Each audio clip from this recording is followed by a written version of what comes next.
ಎಲ್ಲರಿಗೂ ನಮಸ್ಕಾರ. Welcome to my channel. ಇವತ್ತಿನ ಒಂದು ಒಳ್ಳೆ ಸುಂದರ ಕಥೆ ತಗೊಂಡು ಬಂದಿದ್ದೀನಿ. ಯಾವುದು ಅಂದರೆ ವಜ್ರಗಳ ಬೆಟ್ಟ. ಒಂದೂರಿನಲ್ಲಿ ಬಸವಣ್ಣ ಅಂತ ಒಬ್ಬ ಹುಡುಗ ಇದ್ದ. ಬಸವಣ್ಣ ಮತ್ತು ಅವನ ತಾಯಿ ಒಂದು ಗುಡಿಸಲಿನಲ್ಲಿ ವಾಸವಾಗಿದ್ದರು.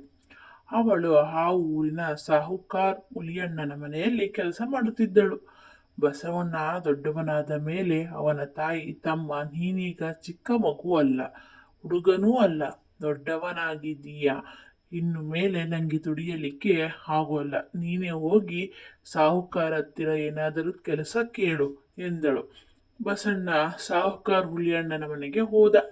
ಪೇಟ ಕಟ್ಟಿಕೊಂಡಿದ್ದ ದೊಡ್ಡ ಮೀಸೆಯ ಸಾಹುಕಾರ ಹುಲಿಯಣ್ಣನನ್ನು ಹತ್ತಿರದಿಂದ ನೋಡಿದಾಗ ಅವನಿಗೆ ಹತ್ತಿರ ಹೇಗೆ ಮಾತಾಡಬೇಕು ಅಂತ ತಿಳಿಯಲಿಲ್ಲ. ಅಂದ ಬಸಣ್ಣ. ಏನು ಅಂದರು ಸಾಹುಕಾರರು. ಅವರ ಧ್ವನಿ ಗಡಸಾಗಿತ್ತು. ಅವರು ಮಾತನಾಡುತ್ತಿದ್ದ ರೀತಿಯೇ ಹಾಗೆ. ನಮ್ಮವ್ವಂಗೆ ವಯಸ್ಸಾಯ್ತು, ಇನ್ಮೇಲೆ ನಾನು ಕೆಲಸಕ್ಕೆ ಬರ್ತೀನಿ ಅಂದ ಬಸಣ್ಣ. ಆಯ್ತು ಅಂದರು ಸಾಹುಕಾರರು. ನಾಳೆ ಬೆಳಿಗ್ಗೆ ಬಂದು ಬಿಡು. ನನ್ನ ಜೊತೆಗೆ ಊರಿಗೆ ಹೋಗಬೇಕು. ನಿಮ್ಮವ್ವಂಗೆ ಈ 100 ರೂಪಾಯಿ ಕೊಡು ಅಂತ 100 ರೂಪಾಯಿ ನೋಟು ಕೊಟ್ಟರು. ಬಸಣ್ಣ ಮನೆಗೆ ಹೋಗಿ ಅವನ ತಾಯಿಗೆ 100 ರೂಪಾಯಿ ಕೊಟ್ಟ. ಅವಳಿಗೆ ತುಂಬಾ ಸಂತೋಷವಾಯಿತು. ಮಾರನೇ ದಿನ ಬೆಳಿಗ್ಗೆ ಬಸಣ್ಣ ಅಂಬಲಿ ಉಂಡು ಸಾಹುಕಾರರ ಮನೆಗೆ ಹೋದ. ಅಲ್ಲಿ ಅವರು ಅವನಿಗೆ 2 ಕುರಿಗಳನ್ನು ತೋರಿಸಿ ಅವುಗಳ ಚರ್ಮ ಸುಲಿಯಲು ಹೇಳಿದರು. ಅದಾದ ಮೇಲೆ ಎತ್ತುಗಳನ್ನು ಗಾಡಿಗೆ ಕಟ್ಟು ಅಂದರು. ಸಾಹುಕಾರರು ಗಾಡಿಯಲ್ಲಿ ಕೂತು ಬುದ್ಧಿ, ಗಂಟು, ಆ ಕುರಿ ಚರ್ಮ ಮತ್ತು 4 ಗೋಣಿ ಚೀಲ ತಗೋಬಾ ಅಂದರು ಬಸವಣ್ಣ. ಹಾಗೆಯೇ ಮಾಡಿದ. ಅವರು ಗಾಡಿಯನ್ನು ಕಾಡಿನ ಕಡೆ ಹೊಡಿ ಎಂದರು. ಬಸವಣ್ಣ ಆಯ್ತು ಅಂದರು. ಲಾಟಿನು ಹಚ್ಚುತ್ತಾ ಬಸವಣ್ಣ, ಇಲ್ಲಿ ಹುಲಿಗಿಲಿ ಬರಲ್ವಾ ಅಂತ ಕೇಳ್ದ. ಸಾಹುಕಾರರು, ನಾನೇ ಹುಲಿ ಅಣ್ಣ, ಇನ್ ಯಾವ ಹುಲಿ ಬರ್ತವೆ? ಬಂದ್ರೆ ನನ್ನ ಹತ್ರ ಪಿಸ್ತೂಲ್ ಇದೆ, ಸುಟ್ಟಾಗಿ ಬಿಡುತ್ತೀನಿ ಅಂದರು. ರಾತ್ರಿ ಆದ ಮೇಲೆ ಸಾಹುಕಾರರು ಒಂದು ಮರದ ಕೆಳಗೆ ಗಾಡಿಯನ್ನು ನಿಲ್ಲಿಸಿ ಬುತ್ತಿಯ ಗಂಟನ್ನು ಬಿಚ್ಚಿ ತಾವು ತಿಂದು ಬಸಣ್ಣನಿಗೂ ಕೊಟ್ಟು ಹೀಗೆ ಪ್ರಯಾಣ ಮಾಡುತ್ತಾ ಅವರು ಎಷ್ಟೋ ದೂರ ಹೋಗಿದ್ದರು. ಆಮೇಲೆ ಒಂದು ಎತ್ತರವಾದ ಬೆಟ್ಟದ ಹತ್ತಿರ ಬಂದರು. ಅಲ್ಲಿ ಗಾಡಿ ನಿಲ್ಲಿಸಿ ಕುರಿ ಚರ್ಮ ಹಾಡಿ ಮೇಲು ಮಾಡಿ ಅಲ್ಲಿ ಹಸು ಎಂದರು. ಏಕೆ ಅಂತ ಬಸವಣ್ಣನಿಗೆ ಅರ್ಥವಾಗಲಿಲ್ಲ. ಗಾಡಿಯಿಂದ ಒಂದಿಷ್ಟು ದೂರದಲ್ಲಿ ಅವನು ಹಾಸಿದ. ಅದರ ಮೇಲೆ ಮಲ್ಕೋ ಎಂದರು. ಬಸವಣ್ಣ ಮಲಗಿಕೊಂಡ. ಸಾಹುಕಾರರು ಆ ಹಸಿ ಚರ್ಮಗಳಲ್ಲಿ ಸುತ್ತಲೂ ಇದ್ದ ಬಳ್ಳಿಯನ್ನು ಕಿತ್ತು ಅವನ್ನು ಸುತ್ತಲೂ ಬಿಗಿದರು. ಬಸವಣ್ಣನಿಗೆ ಉಸಿರಾಟಕ್ಕೆ ಏನೂ ತೊಂದರೆ ಇರಲಿಲ್ಲ. ಅವನು ನೋಡುತ್ತಿದ್ದ ಹಾಗೆ ಸಾಹುಕಾರರು ಗಾಡಿಯಲ್ಲಿ ಹೋಗಿ ಕುಳಿತುಕೊಂಡರು. ಸ್ವಲ್ಪ ಹೊತ್ತಿಗೆ 2 ದೊಡ್ಡ ರಣಹದ್ದುಗಳು ಹಾರಿ ಬರುವುದು ಕಾಣಿಸಿತು.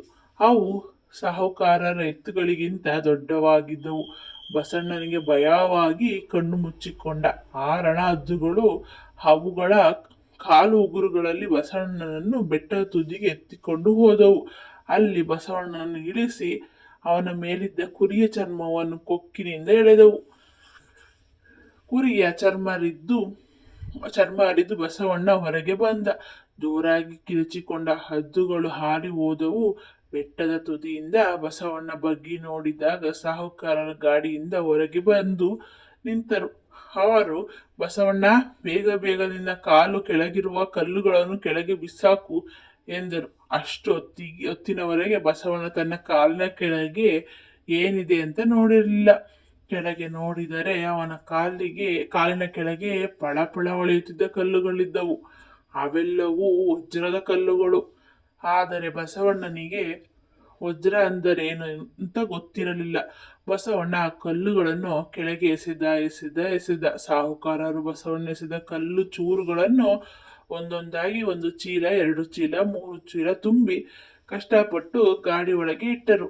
ಸಾಹುಕಾರ್ರೆ, ನಾ ಕೆಳಗೆ ಬರೋದು ಹೆಂಗೆ ಅಂತ ಕೂಗಿದ. ನಾ ಹೇಳ್ತೀನಿ, ಇನ್ನೂ ಅಷ್ಟು ವಜ್ರಗಳನ್ನು ಕೆಳಗೆ ಹಾಕು ಎಂದರು. ವಜ್ರಗಳನ್ನು ಕೆಳಗೆ ಹಾಕಿದ ಸಾಹುಕಾರ 4 ತುಂಬಿ ಗಾಡಿಯೊಳಗೆ ಇಟ್ಟರು. ಬಸವಣ್ಣ, ನೀ ಅಲ್ಲೇ ಇರು, ಬೇಗ ಸಾಹುಕಾರ ಗಾಡಿ ಹೊಡೆದುಕೊಂಡು ಹೋಗಿ ಬಸವಣ್ಣ ಸುತ್ತಲೂ ನೋಡಿದ ಮಿರ ಮಿರ ಹೊಳೆಯುವ ಕಲ್ಲುಗಳ ಮೇಲೆ ಅನೇಕ ಎಲುಬುಗೂಡುಗಳು ಕಾಣಿಸಿದವು. ಅವನಿಗೆ ಸಾಹುಕಾರ ನನ್ನನ್ನು ಏಕೆ ಕರೆದುಕೊಂಡು ಬಂದ ಅಂತ ಗೊತ್ತಾಯಿತು. ಬಸವಣ್ಣ ಆಮೇಲೆ ಏನು ಮಾಡಬಹುದಾಗಿತ್ತು? ನೀವೇ ಅವರ ಜಾಗದಲ್ಲಿ ಇದ್ದಿದ್ದರೆ ಏನು ಮಾಡುತ್ತಿದ್ದೀರಿ? ನೋಡಿ, ಯೋಚನೆ ಮಾಡಿ ಉತ್ತರಿಸಿ. ನನ್ನ ಕತೆ ನಿಮಗೆ ಇಷ್ಟವಾಗಿದ್ದಲ್ಲಿ ನನ್ನ ಚಾನಲ್ನ ಸಬ್ಸ್ಕ್ರೈಬ್ ಮಾಡಿ, ಲೈಕ್ ಮಾಡಿ, ಶೇರ್ ಮಾಡಿ, ಕಮೆಂಟ್ ಮಾಡಿ ಹಾಗೂ ಬೆಲ್ ಐಕಾನ್ನ ಪ್ರೆಸ್ ಮಾಡಿ. ನಿಮಗೆ ಕತೆ ಇಷ್ಟ ಆಗಿದೆ ಅನ್ಕೋತೀನಿ. ಎಲ್ರಿಗೂ ಧನ್ಯವಾದಗಳು. ನನಗೆ ಬಸವಣ್ಣ ಏನು ಮಾಡಬಹುದಾಗಿತ್ತು ಅನ್ನೋದನ್ನ ಕಮೆಂಟ್ ಬಾಕ್ಸಲ್ಲಿ ತಿಳಿಸಿರಿ. ಧನ್ಯವಾದಗಳು.